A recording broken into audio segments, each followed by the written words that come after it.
स्वागत आगे सामने होते हैं चैनल के सबसे पहले सबसे बड़ी आपको बताएंगे दोस्तों। दिल्ली से झारखंड और झारखंड से लखनऊ की तरफ बढ़ चुका है छात्रों का नया मोर्चा। दोस्तों चक्का जाम समेत कई जगह किया गया जबरदस्त तरीके का विरोध। बताएंगे कौन से मामले को लेकर अब उत्तर प्रदेश के अंदर छात्रों ने नए आंदोलन को ठान दिया है। दोस्तों इसी के साथ में चलेंगे एक और बड़ी अपडेट जहां पर सावरकर से जुड़े मामले को लेकर राहुल गांधी को मिल गई है बड़ी राहत। बताएंगे कोर्ट ने राहत देते हुए मानहानि शिकायत और समन को रद्द किया है। दोस्तों एक एक करके चलेंगे आज की सारी बड़ी अपडेट। लेकिन उससे पहले अगर आप भी मानते हैं कि अब टाइम आ चुका है उत्तर प्रदेश में एक बड़े परिवर्तन का, छात्रों के आंदोलन का और 2027 के विधानसभा चुनाव को लेकर होगा जबरदस्त तरीके का घमासान, तो इस वीडियो को लाइक करके लाल बटन दबाकर चैनल को सब्सक्राइब करके बेल आइकन दबाकर कमेंट बॉक्स में अपनी राय जरूर लिखकर बताएगा। चलते हैं सबसे पहले सबसे बड़ी ब्रेकिंग न्यूज अपडेट की तरफ, जहां पर लखनऊ के अंदर बड़ी संख्या में छात्र मैदान में उतरे हैं दोस्तों। और शिक्षकों की कमी से लेकर स्वास्थ्य सेवाओं की बदहाली और घटिया खाना, इन सारे मुद्दे को लेकर मैदान में उतरते हुए सड़कों पर चक्का जाम किया गया है। दोस्तों समाज कल्याण मंत्री असीम अरुण और प्रमुख सचिव अनुराग यादव मौके पर पहुंचे हैं छात्रों की बातें सुनने के लिए। यानी बीजेपी सरकार के मंत्रियों को अब छात्रों के आंदोलन से डर लगने लगा है। दोस्तों मंत्री वगैरह आकर जैसे तैसे छात्रों को मनाने की कोशिश कर रहे हैं और ये सिलसिला लगातार उत्तर प्रदेश के अंदर जारी है। दोस्तों उत्तर प्रदेश में पेपर लीक भी एक बड़ा मामला है। ऐसे में अगर आप भी मानते हैं कि राहुल गांधी के छात्रों की गूंज कार्यक्रम यानी प्रयागराज के अंदर हुए कार्यक्रम आई भीड़ से पता चल रहा है कि मामला छात्रों के बीच में बहुत बड़ा है और धीरे धीरे करके यूपी के 2027 के विधानसभा चुनाव को छात्र ही तय करेंगे कि ये कौन सी दिशा में जाएगा। दोस्तों इस पर आप लोग की जो भी राय है लिखकर जरूर बताएगा। चलते हैं एक और बिग न्यूज अपडेट की तरफ, जहां पर राहुल गांधी को लेकर एक बड़ी अपडेट सामने आती है। दोस्तों विनायक दामोदर सावरकर यानी वीडी सावरकर के खिलाफ टिप्पणी को लेकर राहुल गांधी को एक बड़ी राहत मिली है। दोस्तों अपडेट यह है कि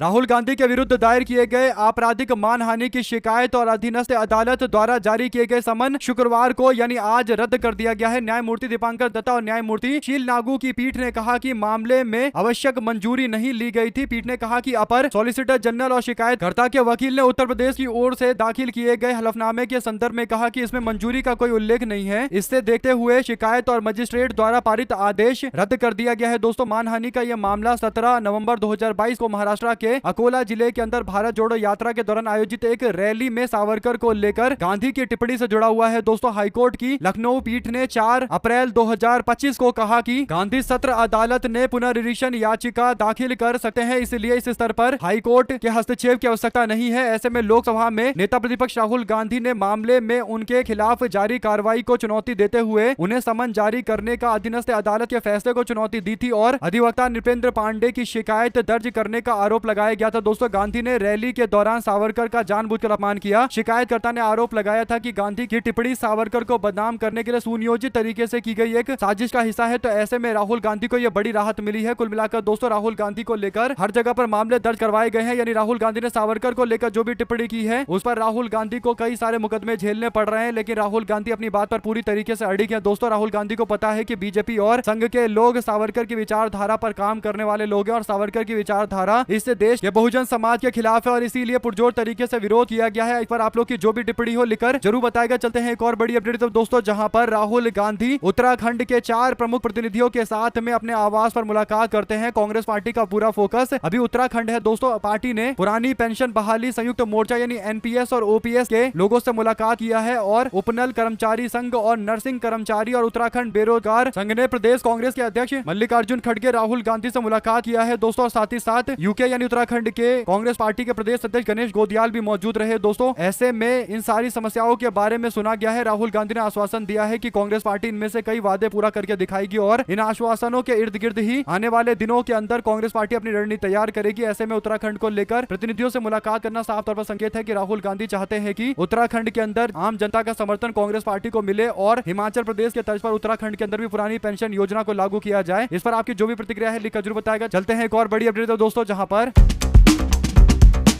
केंद्र सरकार ने जनगणना 2027 के लिए 40 सवालों की लिस्ट जारी की है। इसमें एससी, एसटी और अन्य जाति के बारे में पूछा जाएगा दोस्तों। और आजादी के बाद ये पहली बार हो रहा है जब सभी समुदाय की जाति की जानकारी जनगणना में दर्ज की जाएगी। 2011 के अंदर जनगणना के फॉर्म में 29 सवाल पूछे गए थे। इसमें जाति से जुड़ी जानकारी के लिए सिर्फ एससी, एसटी का विकल्प रखा गया था। जनगणना 2027 के सवालों की लिस्ट में जाति से जुड़ा सवाल 10वें नंबर पर था, जिसमें एससी, एसटी के साथ जाति शब्द भी जोड़ा गया है। खास तौर पर बात यह दोस्तों की कोविड वैक्सीन कहां लगवाई थी, ये सवाल भी पूछा गया है। इसके साथ ही मोबाइल नंबर, आधार, वोटर आईडी और बैंक अकाउंट से जुड़े हुए भी कई सारे सवाल पूछे गए हैं। यानी टोटल 40 सवाल है, जिसमें व्यक्ति का नाम, पति पत्नी का नाम, परिवार के मुखिया के संबंध में सवाल और घोषित राष्ट्रीयता, लिंग, धर्म, जन्म तिथि और उम्र के साथ साथ SC ST जाति और वैवाहिक स्थिति और पिता की जानकारी, शादी के समय, उम्र और मां की जानकारी, दिव्यांगता के बारे में सवाल, मातृभाषा और दूसरी भाषाएं, साक्षरता और डिजिटल साक्षरता, शैक्षणिक संस्थान में पढ़ाई की स्थिति, उच्च शैक्षणिक योग्यता और स्ट्रीम और विषय के बारे में सवाल। ऐसे ही रोजगार के बारे में पिछले 1 साल में काम किया या नहीं किया, कामगार की श्रेणी क्या है, और इस तरीके से आर्थिक गतिविधि की श्रेणी, व्यवसाय, उद्योग, व्यापार या सेवा का प्रकार, काम की जगह तक यात्रा और जन्म स्थान, वर्तमान में जीवित बच्चों की संख्या के साथ साथ पिछला निवास स्थान, माइग्रेशन का कारण, पिछली जगह से यहां तक रहने की अवधि और इस तरीके के और सवाल पूछे गए हैं। दोस्तों ये बहुत बड़ी बात है। साथ ही साथ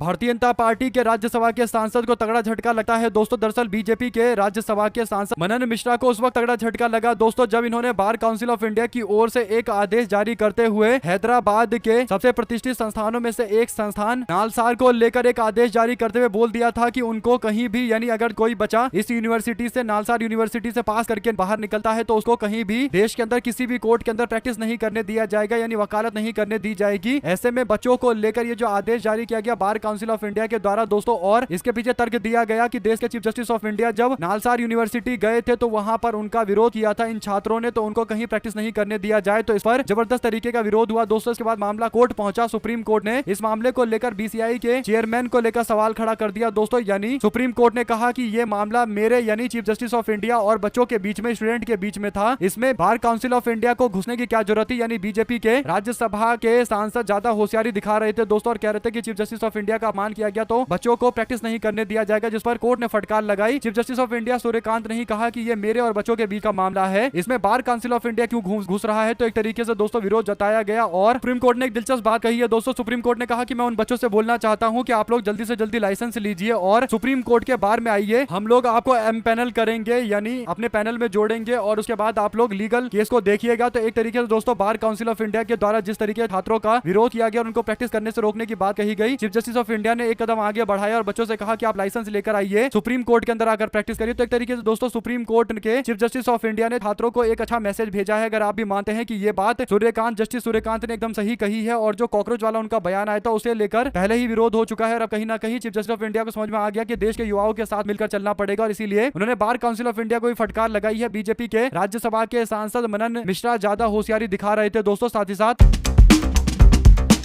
राहुल गांधी कहते हैं कि अरुणाचल प्रदेश में कई जगह पर चीन ने हमारे सेना को पेट्रोलिंग करने से रोक दिया, ये बेहद ही चिंताजनक है, लेकिन उसे भी ज्यादा चिंताजनक ये है कि मोदी और उसके मंत्री ने चुप्पी साध कर रखा हुआ है। मोदी सरकार चीन को रोकने के बजाय इस खबर को रोकने में जुटा हुआ है कि चाइना भारत के लोगों को, भारतीय सेना को कई जगह पर पेट्रोलिंग करने से रोक रहा है। दोस्तों अरुणाचल प्रदेश को लेकर ये दावा सोशल मीडिया और कई जगह पर चल रहा था, बल्कि नेशनल मीडिया के अंदर भी चल रहा था दोस्तों। चाइना और भारत अरुणाचल प्रदेश के मामले को लेकर एक दूसरे के आमने सामने है, इसमें कहीं कोई दो राय नहीं है दोस्तों। और अरुणाचल प्रदेश का नाम बार बार बदल देता है चाइना और इसका विरोध करने के बावजूद चाइना पीछे नहीं हट रहा है। तो चीन भारत सैनिकों के बीच में जो टकराव की बात सामने आई है दोस्तों, 6 साल के बाद शांति टूटने का भी दावा किया गया। ये पूरा मामला अरुणाचल प्रदेश के LAC से जुड़ा हुआ है और 26 जुलाई का मामला बताया जा रहा है। अगर आप लोग को एक भी खबर अच्छी लगी हो तो इस वीडियो को लाइक करके, लाल बटन दबाकर, चैनल को सब्सक्राइब करके, बेल आइकन दबाकर कमेंट बॉक्स में अपनी राय जरूर लिखकर ज्यादा से ज्यादा वीडियो को शेयर कीजिएगा दोस्तों। बहुत बहुत धन्यवाद सभी दोस्तों, भाइयों बहनों मित्रों का। जय हिंद।